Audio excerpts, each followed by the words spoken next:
Pienso que si a alguien le hubiera encantado estar aquí esta mañana y dar esta primera charla, él no lo hubiera hecho como puntapié inicial, hubiera sido mi suegro, el pastor Guillermo Milován. Milován fue el primer presidente de UBLA cuando UBLA fue aceptada como miembro de la Alianza Bautista Mundial en el Congreso de la Alianza Bautista Mundial que fue en Los Ángeles. Bueno, 50 años atrás, 1900, ¿cuánto?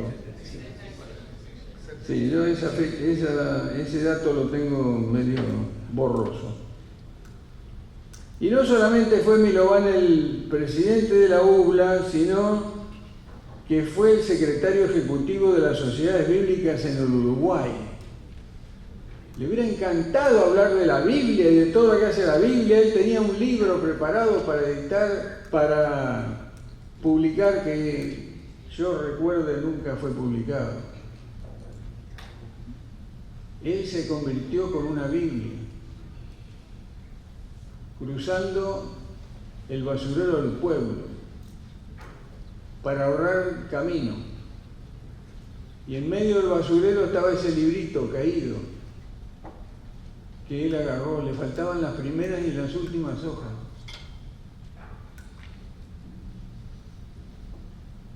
Y con ese librito aceptó al Señor.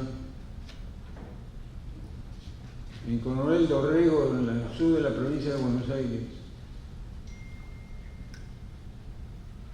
Y llegó a ser secretario ejecutivo de la Sociedad Bíblica de todo el país, del Uruguay.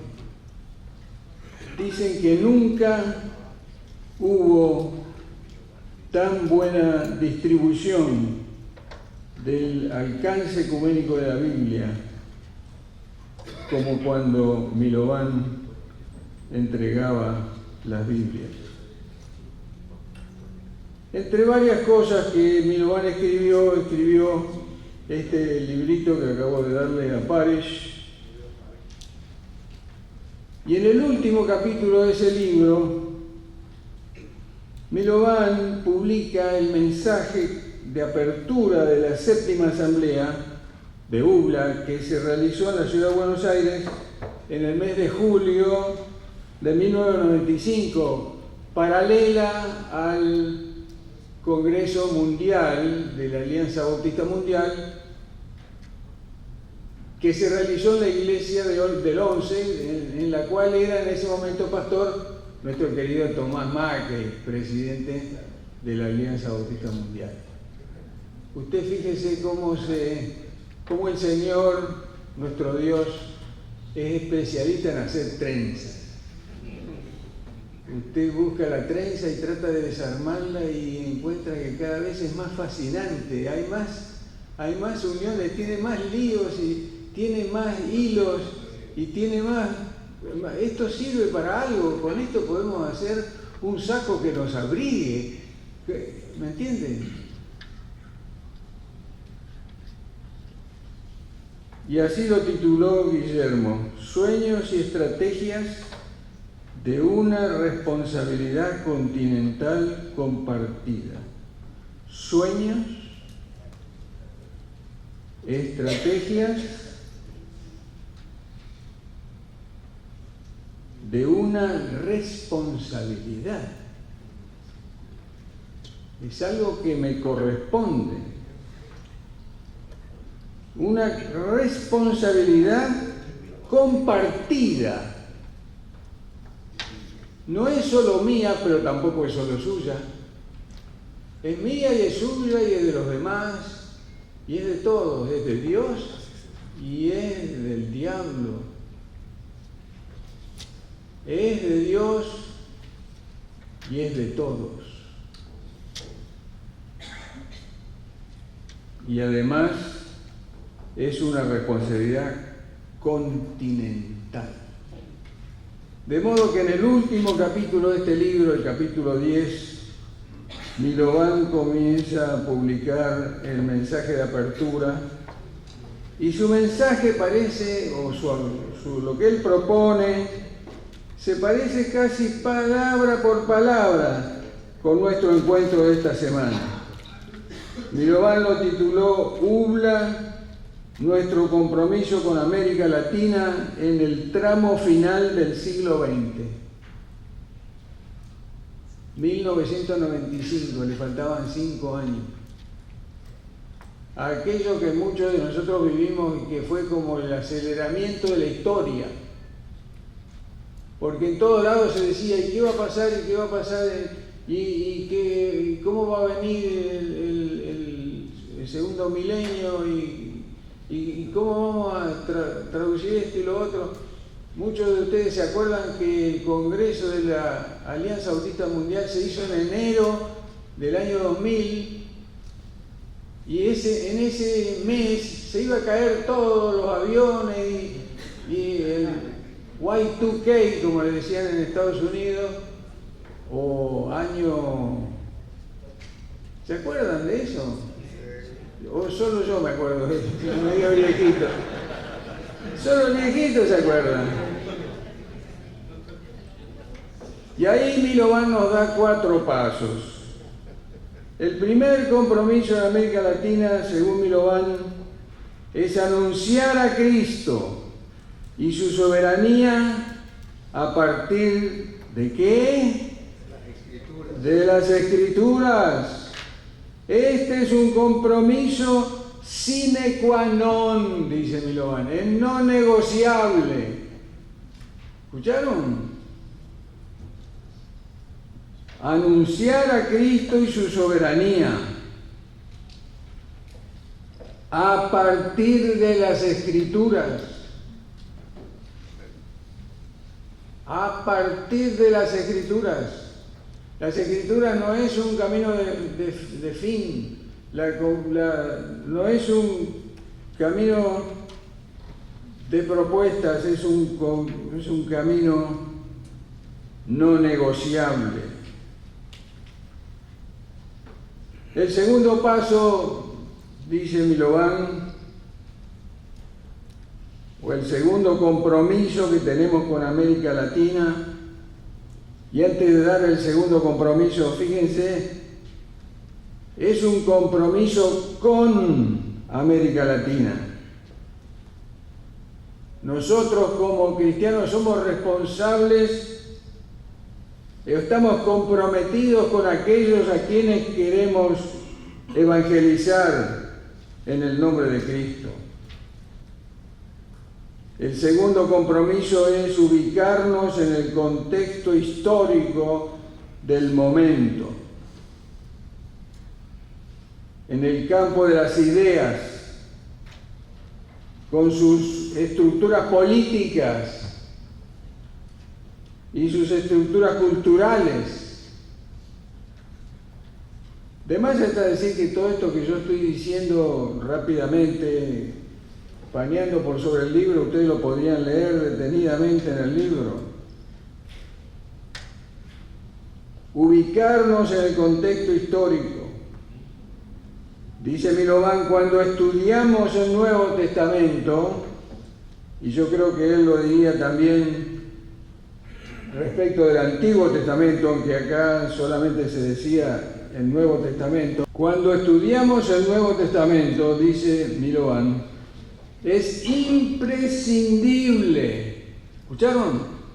Imprescindible ubicarnos en el contexto de los evangelios, de las epístolas y de cada uno de los 27 libros del Nuevo Testamento, obviamente, para una comprensión de su mensaje.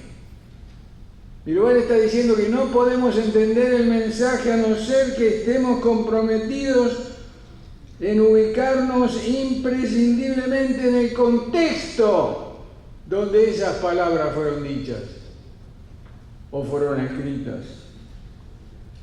Cada generación de cristianos se enfrentó, dice Milovan, con la necesidad de adaptar el mensaje del Evangelio a las exigencias de su día para una comunicación efectiva. ¿Qué está diciendo Milovan? Hermanos y hermanas, está diciendo que la agenda no la marcamos nosotros. La agenda la marca el mundo. La Biblia nos va a dar la estructura para actuar en un formato por el cual podamos ser conscientes y haciendo respuestas a preguntas que son verdaderas preguntas y no preguntas que a veces son fabricadas por nosotros.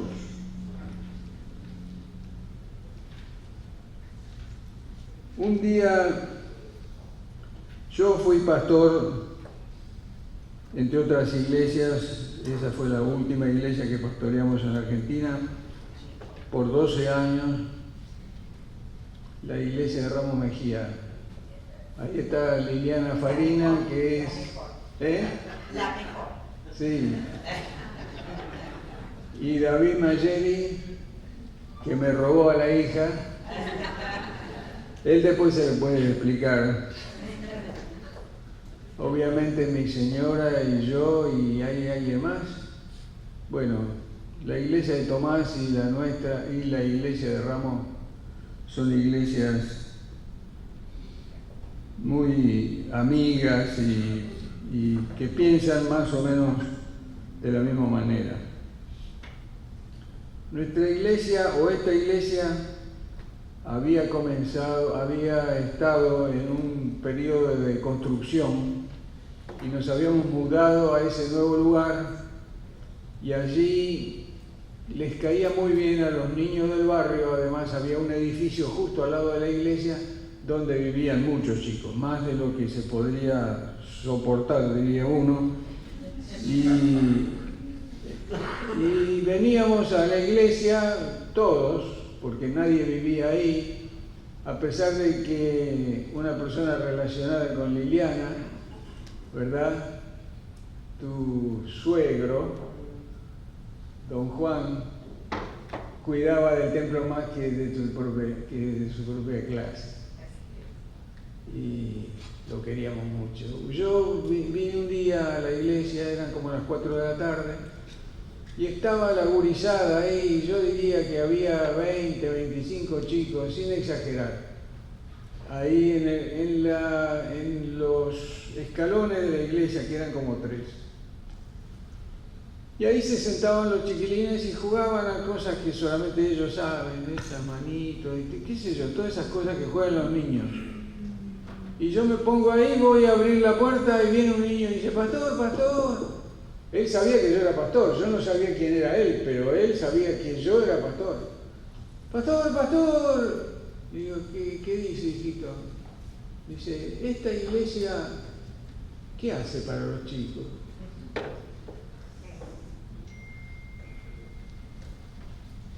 ¿Cómo?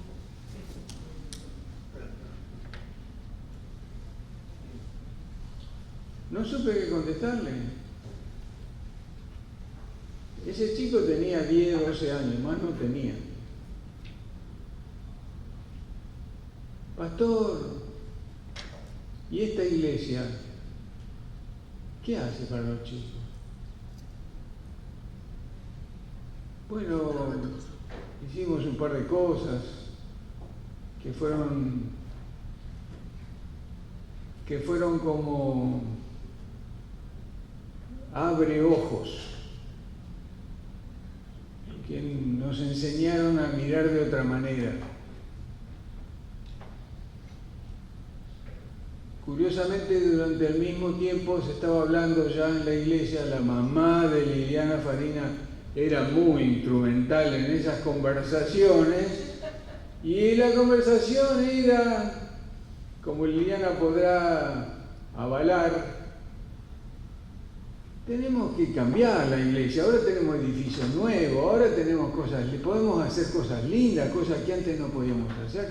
Tenemos un lindo lugar donde podíamos poner un lugar de costura, podríamos poner una biblioteca para que los niños vengan a hacer los deberes de la escuela, se aumentó un montón de cosas que se empezaron a mover y que algunas personas, como siempre, cuando alguien empieza a mover algo en la iglesia, viene alguien y le da un pum en la cabeza y dice, quédate quieto. Aquí en Panamá yo prediqué un mensaje sobre cómo detener la renovación en base al hijo de la parábola del hijo pródigo que nunca se cuenta, que es el hijo mayor, que es el hijo que no se fue a ningún lado, que es el hijo que trabajó, y que es el hijo que está resentido, y que es el hijo que esto y que lo otro y lo demás allá. Y en medio de todo pasó una cosa que a mí me impactó en su momento. Estábamos queriendo hacer un campamento de toda la iglesia.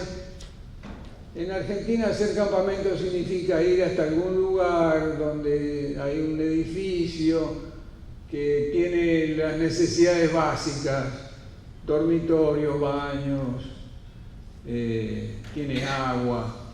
Y vamos a pasar un fin de semana y vamos a estar juntos y vamos a charlar, vamos a tomar mate, vamos a comer facturas, vamos a comer choripán y cosas por el estilo, y todo eso se va aumentando, pero hay que organizarlo. Yo no sé, en aquel momento, cuando se proponía ese campamento, cuántas gentes quedarían involucradas. Pero diría, sin exagerar, Liliana, entre 100 y 120, ¿verdad?, para ir al campamento. Pero no teníamos nadie que lo organice. Y bueno, estábamos ahí, ¿quién lo puede organizar? Y vos lo puedes organizar, yo no puedo, yo estudio, yo trabajo, yo esto, yo aquello. ¿Y quién lo va a organizar? Y viene mi hija. 15 años tenía. 15. Casi parece un pecado, ¿no? Yo lo puedo organizar, papi. ¿Qué? Yo te lo organizo al campamento. No, perdóname, no es un campamento de jóvenes, donde si no hay lugar abren una carpa de tela y se meten todos adentro de la carpa, y el carpa de varones, carpa de mujeres, y si no tienen baño van detrás del árbol, y si quieren saber dónde es detrás del árbol, vayan detrás del árbol y van a ver qué es detrás del árbol.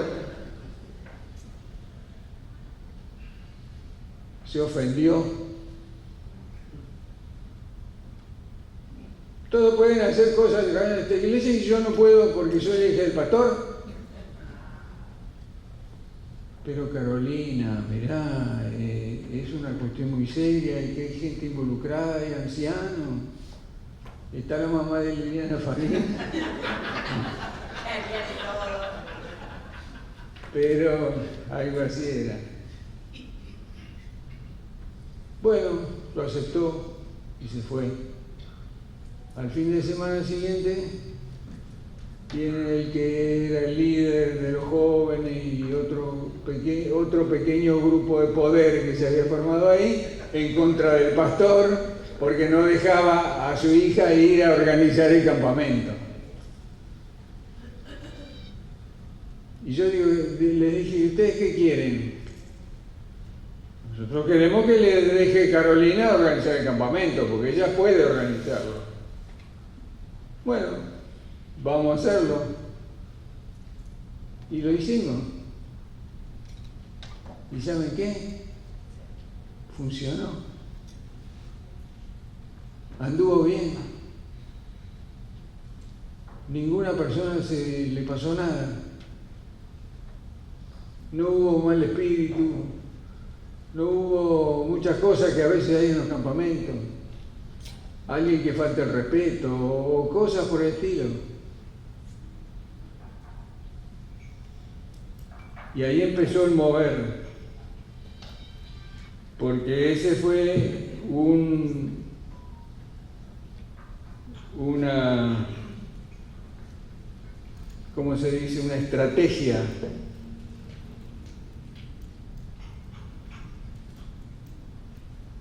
de la mamá de Liliana, que hagamos algo para renovar la iglesia. Y entonces decidimos hacer un retiro de la iglesia, donde íbamos a reorganizar la iglesia. ¿Usted se arriesgaría, hermano, a un proyecto así?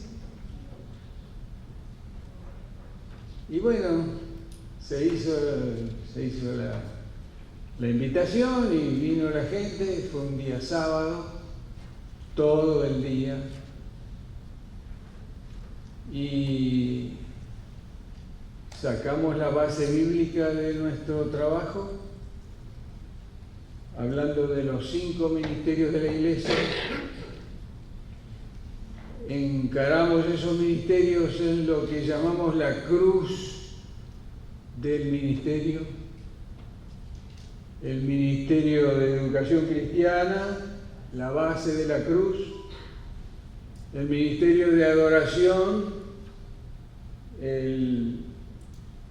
más allá de la cruz; el ministerio de evangelismo, la mano derecha de la cruz; el ministerio de servicio social, la mano izquierda de la cruz; y un redondel en el medio, que es el ministerio de comunión. Y decidimos que íbamos a organizar la iglesia alrededor de esos 5 ministerios. Así que el trabajo era un sábado todo el día. Íbamos a empezar temprano. Empezamos temprano. Y hubo todo lo que hay en una iglesia bautista que quiera hacer eso regularmente. Todo. Hubo café, hubo mate, hubo torta frita, hubo pasta frola, pascualina. Usted ponga el nombre que quiera, todo eso hubo y todo el mundo gozó. Pero hubo una cosa que yo nunca jamás he visto hacer, excepto aquel día en nuestra iglesia. Trajimos unos papeles, de esos papeles grandes para envolver, y empapelamos las paredes con papeles blancos, papeles no escritos, papeles en blanco. ¿Te acordás, David? Porque él debe haber sido uno de los que pegaron los papeles contra las paredes. Y entonces a una hoja le escribimos educación cristiana, a la otra hoja le escribimos adoración, y así. Todo alrededor. Imagínense, este lugar es más o menos como el templo de Ramos, ¿verdad? Imagínense este lugar contra aquella pared, evangelismo y adoración, y sobre esta otra pared, educación cristiana, así. Y entonces hicimos que cada persona buscara en la Biblia algún pasaje que habla sobre este tema de los ministerios de la iglesia, y fueron poniendo ahí. Y después fuimos achicando, haciendo como las mesas que hay ahora, pero respecto a aquella mesa habla sobre adoración, y aquella otra sobre servicio social, y aquella otra sobre esto, etcétera, para tener todo ubicado. Y después de que hicimos 3 o 4 pasadas a eso, juntamos la gente que se sentía más inclinada. ¿Usted se siente inclinado a qué, hermano? ¿A la educación cristiana? ¿A la comunión? ¿A qué ministerio de la iglesia está usted? Porque creemos que todo creyente recibió un don del Espíritu Santo, ¿verdad? Sí. Sí, no, pastor, sí. Como diciendo, no sé. Y terminó todo. Y teníamos que terminar porque era la hora de la reunión de jóvenes. Y bueno, pero no está terminado. Pusimos un montón de cosas ahí contra las paredes. ¿Y ahora qué hacemos con todo eso? No sé. Nadie se hizo cargo. Yo no sé. Y yo dije, bueno, si nadie sabe, no vamos a hacer nada sin saber qué hacemos. Así que dejen los papeles pegados en las paredes y mañana cuando volvemos vamos a ver qué hacemos. Y llegó el domingo y llegaron los hermanos y las hermanas que no habían venido el sábado.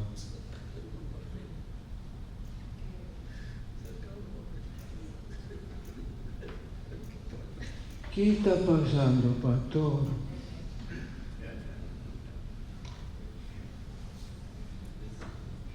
Y hermana, ¿qué quiere que le diga? Usted no vino.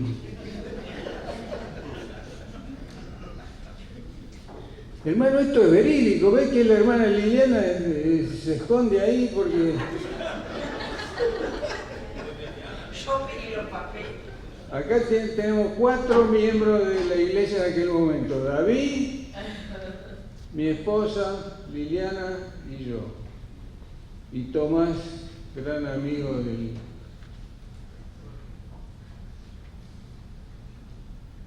Nos costó mucho salir de ese pantano,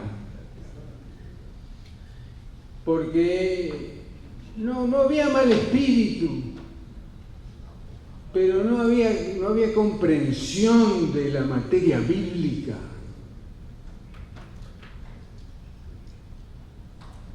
No había comprensión de por qué los ministerios eran 5 y no 7.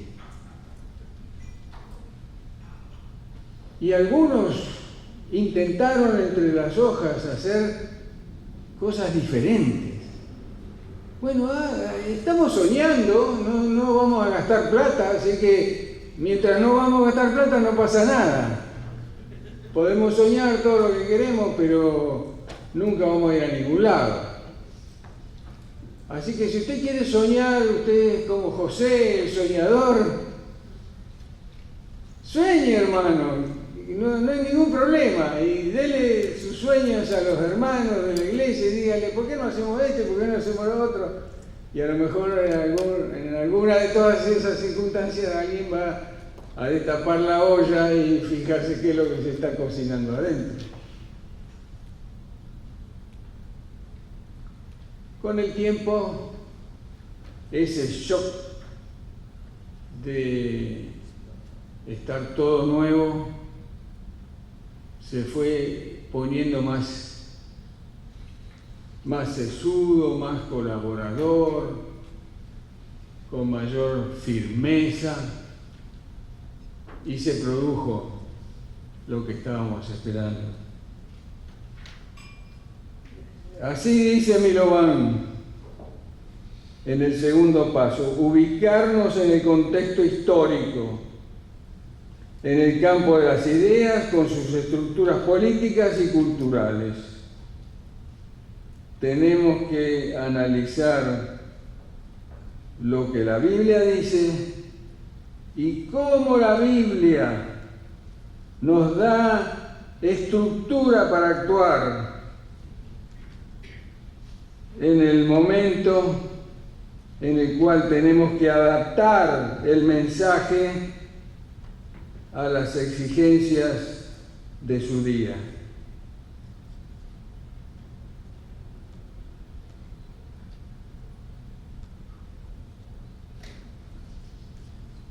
Y el tercer compromiso, yo me siento como que con este segundo compromiso hay tanto para decir, que pasar al tercero me da como decir, pero estamos corriendo acá, estamos pasando por encima de las cosas sin mirarlas realmente.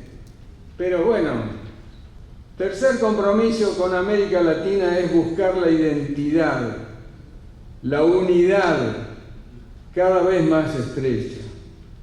Dice Milovan, nuestra tarjeta de presentación dice unión bautista latinoamericana.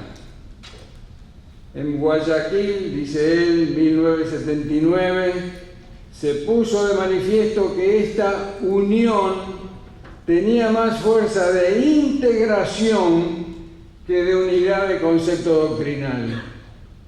Así que desecharon, no vamos a buscar la unidad doctrinal, sino más bien una unión que se llame integración, donde Dios puede hacer en nosotros cosas que nosotros no sabemos. Entonces, el cuarto paso, dice Milovan, con América Latina, es dar nuestra propia vida. Dice él, es el sumum, lo sumo, el sumum en arras de su redención. Eso de arras de la redención lo sacó del Nuevo Testamento, ¿verdad? Somos las arras. Y los muchachos como yo decían, ¿y qué son las arras? Nunca he escuchado esa palabra excepto en el Nuevo Testamento. Así dice Jesús, dice Milovan, nadie tiene mayor amor que este, que alguno ponga su vida por sus amigos.